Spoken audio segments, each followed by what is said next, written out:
taga Pampanga daw siya. Pero hindi mo sinabi kung saan.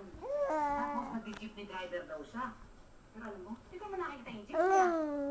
Eh, bakit po daw siya napunta dito? Malay ko! Ayaw mo magsalita. Kayo ba? Nagkwentuhan na ba kayo? Tatanong mo, pero hindi mo siya sumasagot.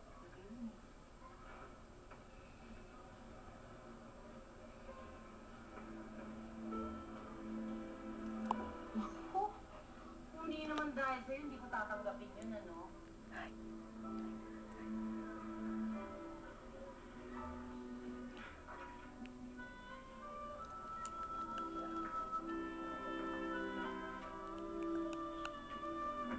Richard! Saan ka pupunta? Nagaya ka ba ngayon? Ate yung jeep mo. Mukha na ka. Dear Charlie, itago mo na lang ako sa pangalang Billy.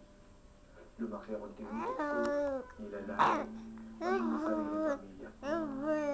Kaya naman, pinili kong labanan kung ano ako. Pinili kong maghanap ng mga kaibigan lalaki na hindi magbibigay mali siya sa hangarin kong ito.